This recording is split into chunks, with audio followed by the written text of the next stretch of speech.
they build their mana bases anymore.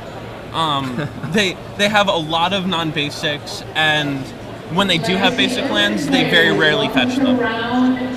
So I wanted to basically exploit people being sloppy. We were talking about that today. People just jam a bunch of dual lands in their decks for no good reason. Yeah, exactly. You don't need that many dual lands. Don't need them, and you don't use all of the colors anyway. And, it opens you up to a lot of things, but people don't play them.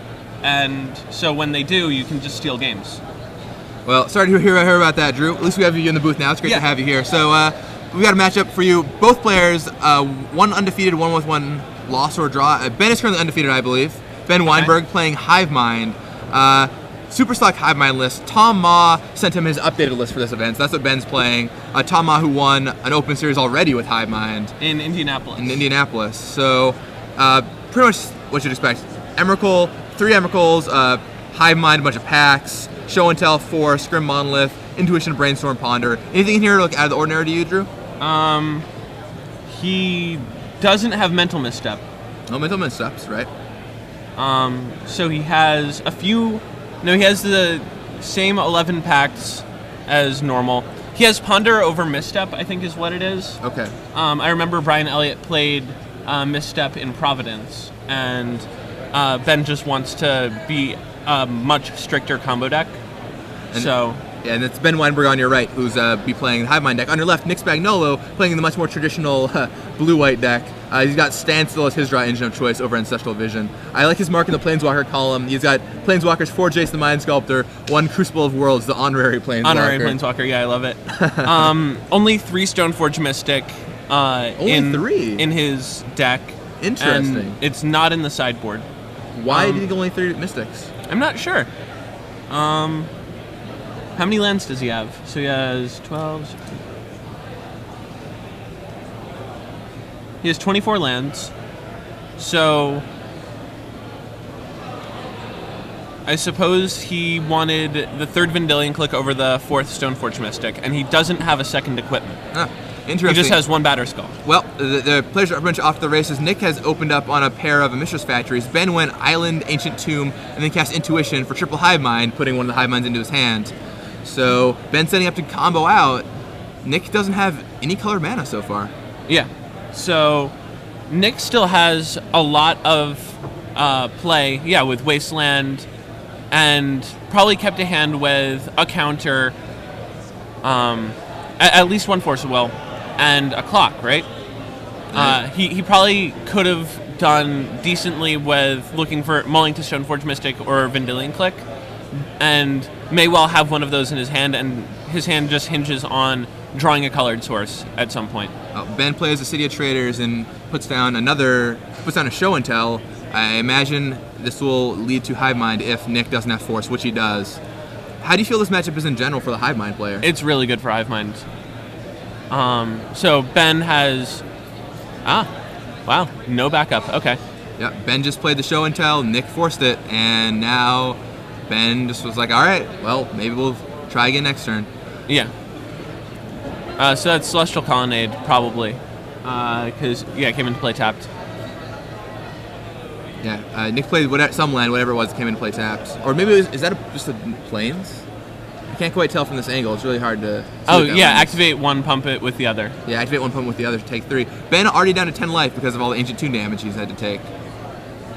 You seen another Intuition in his hand, wait. I think? That was Ancient Tomb. This is City of Traders, so Ben can't hit hardcast Hive Mind in a relevant time frame, I think. Because he would need to play another land just to get back to 3, play another land. So he's 3 lands away from being able to hardcast Hive Mind. Right. He'd have to have, say, Grim Monolith or something like that. Right. All right. Ben's going to flip around his City of Traders, apparently. Yeah. So he's got Intuition in his hand. He could cast it to try and find Show and Tell. All right, so Ben drops a 7. And there's the Intuition.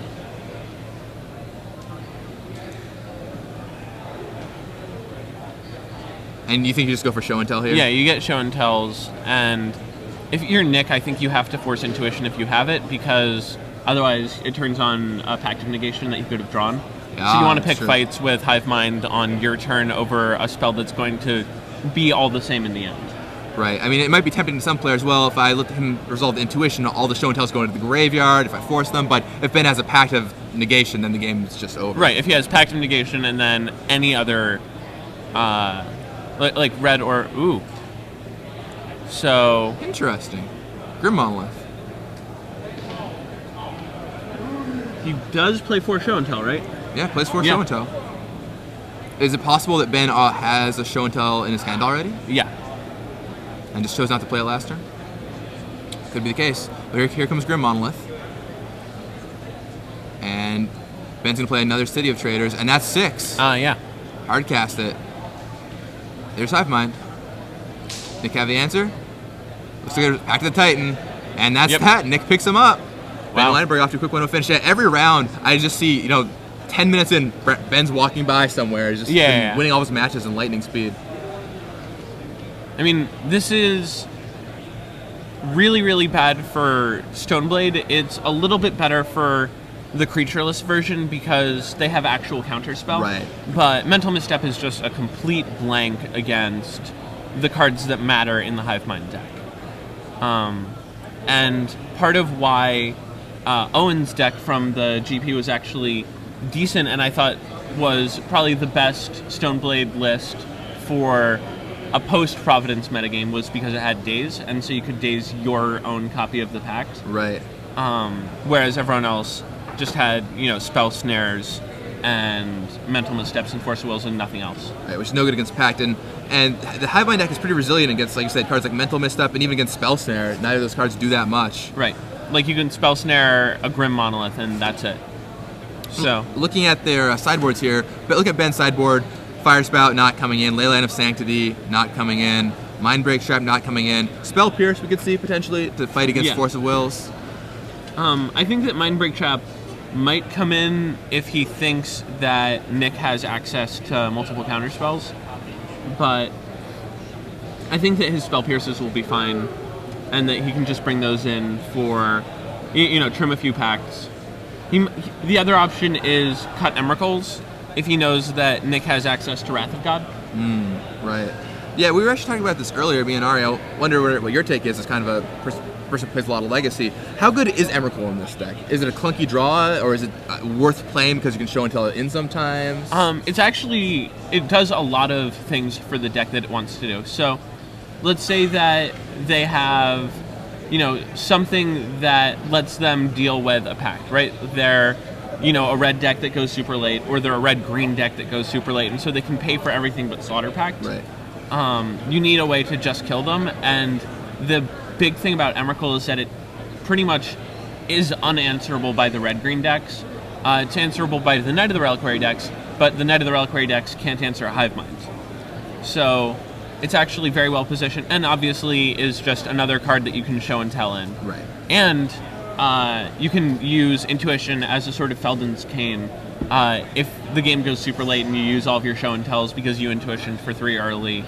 You can still have play late. Right. Or if you like go through all your Hive Minds or something like that, you can do Intuition for 3, and then they counter that one, they counter the next one. You can get your Emrakul shuffle them back in, and give you a little bit of play there. I think it's certainly interesting. We could see Ben potentially sideboard them out here, but I know Tom sideboarded them out against me in Indianapolis because he knew that I had Wrath of God in the sideboard, and he just didn't want to risk show and telling an Emrakul and me going land Jace, kill you.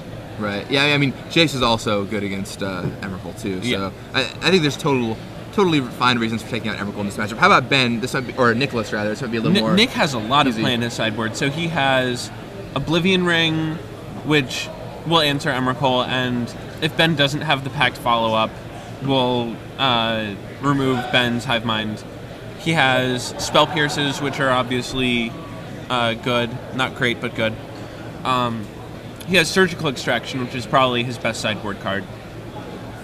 Just completely shuts off Intuition and lets him actually, get his Hive Minds. Like if Ben Intuitions for Hive Minds, then Nick could just blow him out right there. And the game's over unless he kept in Emrakul, I guess. Yeah. So I feel like Surgical Extraction is a fantastic plan for Nick.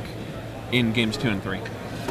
Yeah, Spell Pierce seems good. Oblivion, like you said, probably reasonable. So you might bring in Extraction, Pierce Ring. That's 5 cards. What don't you want here? Spell Snare? Swords to Plowshares for sure. Oh, Plowshares. Swords and Misstep are bad. Actually, Swords and Spell Snare are your worst cards. I guess you just hope that your Missteps hit their cantrips. Yeah, and you misstep very aggressively. I think that's got to be right, because if they still have 8 cantrips, so you can probably misstep 1 or 2 of them. Right. You just hope that your cards line up with their cards. Exactly. You could bring in the extra Crucible and just hope to get them with Crucible Wasteland. How many basic islands does Ben play? Basic 3 basic islands. Yeah. So if you get Wasteland Crucible, then you could definitely keep them off of hard casting Hive Mind. Yeah, sure. How about how do you feel about Relic of Regenerators just as a way to cycle over like a card like Spell Snare? I think that would be fine. He has 1 relic. You could probably just bring that in. It's a little iffier if you have a Wasteland in your graveyard and a Crucible, but obviously you can just play the Wasteland, pop your relic, and you'll be fine. All right, so here we go. Nick leads on Vicious Factory again, Yep, and Ben has him. Ponder. Ponder resolves. So when you look at your opening hand against a blue-white deck, what kind of things are you looking for? Like, If you're Hive Mind? Is like protection really important? Or do you just want to have like the combo and assemble the protection later with your cantrips? I think that you want to be able to put together a hand that has show and tell. I mean, especially against blue-white, they can't answer any of the pacts. So you want a bunch of cantrips that will sculpt you a hand where you can Hive Mind them with protection and then pack them. Same kind of start for Nick this game. He played another Mistress Factory, served in for 2, no colored sources. Ben drops Ancient Tomb and then casts Grim Monolith. I think that Nick actually has the right strategy here. I mean, if his hand had developed a little differently, so decides to not get in for 3, which means he has Brainstorm. Seems likely. Unless he's trying to maybe represent Spell Snare for Monolith, that seems so irrelevant. Yeah, Ben's not playing Monolith at this point. He's playing a bunch of 3s or 6s. All right. Could we see a Hive Mind here? Yeah, I mean, it looks like Ben has Hive Mind, and he's clearly... Oh, or Nick could have Spell Pierce.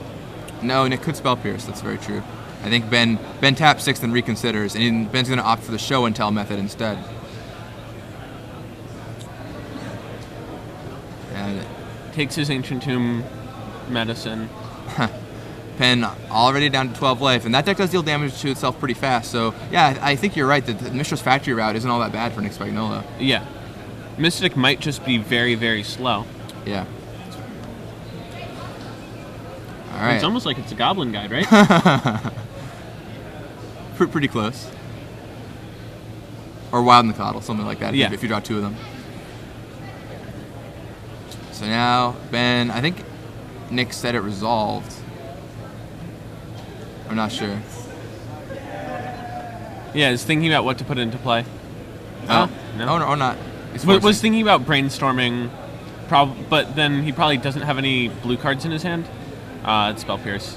Spell Pierce on the Force. That's so filthy. And now, if Nick has the Pierce back, he can still pay off that Grim Monolith. Yeah. And if Ben has the Hive Mind and a Pact, this should be it. Yeah. I mean, this is just such a bad matchup for Nick. All right. What card? Hive Mind versus... Land. Pact of the Titan. And that's Game Boys. And that's it. Do you have Angel's Grace? No? He could. I don't know, because Spell Pierce doesn't quite do it for him. Because he could just Spell Pierce to Spell Pierce, and Nick can't pay for his own Spell Pierce on his Pact. All right, and that's that. Spell Pierce doesn't quite do it. And once again, Ben wins in lightning fast fashion. Yeah. 7-0. That's so sick. How do you feel about the Hive Mind deck right now? I think it's really well positioned. Yeah, I think that it's the best combo deck in Legacy. Just assembled really fast, and you can't... Like, Storm is traditionally very powerful, but there's so many things that can go wrong, and so many ways that can disrupt you. You have to resolve like a million spells with Storm. Yeah. With Hive Mind, you actually just have to resolve Show and Tell. You put yeah, exactly. You do it turn 2, turn 3, and that's that. Right. You just kill him. So here we are back in the booth. I'm Gavin Verhey with Drew Levin. We just Hey, saw a super fast matchup between Ben Wienburg and Nick Spagnolo. We'll try and get another match for you shortly. We have numerous other feature matches over there. Ben wins yet again. How do you feel about Ben's take on this list? There's some small things you said were different, like no mental missteps,